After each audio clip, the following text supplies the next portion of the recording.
Anda harus dengar ini sampai selesai, karena ini yang Anda akan alami secara nyata ketika Anda akan menginjak usia 40 tahun. Mari kita mulai.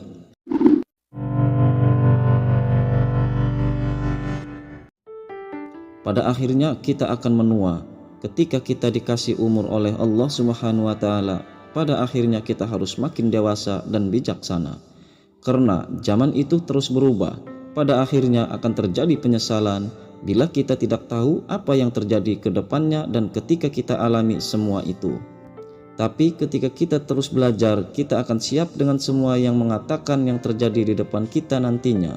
Mudah-mudahan dengan memahami ini, nantinya Anda tidak bakal kaget ketika ini terjadi dan Anda sudah siap dengan antisipasinya. Mari kita mulai. Yang pertama, tidak semua orang yang ada di dekatmu selalu berpihak kepadamu. Jangan kira ya, semua orang yang ada di dekatmu sekarang itu semuanya peduli dengan kamu. Bisa jadi mungkin dia dekat dengan Anda, itu mungkin karena dia ada kepentingan. Mereka mungkin menganggap Anda itu bermanfaat untuk mereka. Tapi tidak semua orang yang ada di dekatmu itu berpihak dan mendukungmu. Terkadang orang-orang yang kita anggap teman, orang-orang yang kita anggap keluarga, itu bisa saja memiliki pandangan yang berbeda dan kepentingan yang berbeda-beda. Misalnya, ketika kita ingin merencanakan sesuatu yang besar, misalnya seperti memulai sebuah bisnis, teman dekatmu mungkin meragukan kemampuanmu atau bahkan mencoba menghentikanmu karena mereka menganggap kamu tidak mungkin akan berhasil. Selain itu, ada juga orang-orang yang menampak mendukung di depan, tapi di belakang justru dia berbicara buruk tentang kita. Contohnya rekan kerja, kita setuju dengan semua ide-ide kita pada saat kita rapat, tapi kemudian dia membicarakan kelemahan ide-ide tersebut kepada atasan kita, bahkan ke rekan-rekan yang lain kita.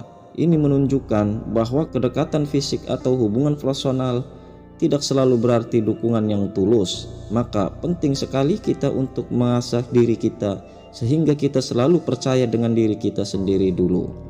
Karena percaya dengan diri sendiri dulu itu adalah hal yang utama. Yang kedua, validasi orang itu ternyata enggak penting banget. Lihat deh di sekitarmu, berapa banyak orang yang hidupnya hanya untuk mendapatkan pengakuan dari orang lain. Atau jangan-jangan Anda juga hidup seperti itu. Tapi tanpa sadar kita menggunakan media sosial sekarang itu. Ukuran postingan kita bagus atau tidak, itu adalah jumlah like dan jumlah komen yang ada di postingan itu.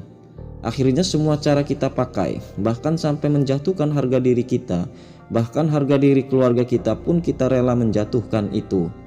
Untuk melakukan apa yang orang suka, kita adalah manusia yang biasa di pandangan orang-orang yang tidak mengenal kita. Kita adalah orang yang menarik bagi orang yang memahami kita.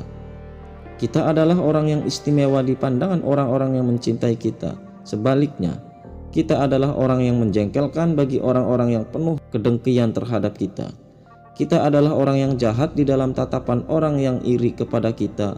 Pada akhirnya semua orang yang memiliki pandangannya masing-masing terhadap diri kita. Jadi tidak usah kita berusaha payah supaya kelihatan baik di mata orang, supaya kelihatan mentereng di mata orang. Tapi berusahalah untuk selalu melakukan kebaikan dan menjalankan apapun dengan keikhlasan dan kemauan kita sendiri.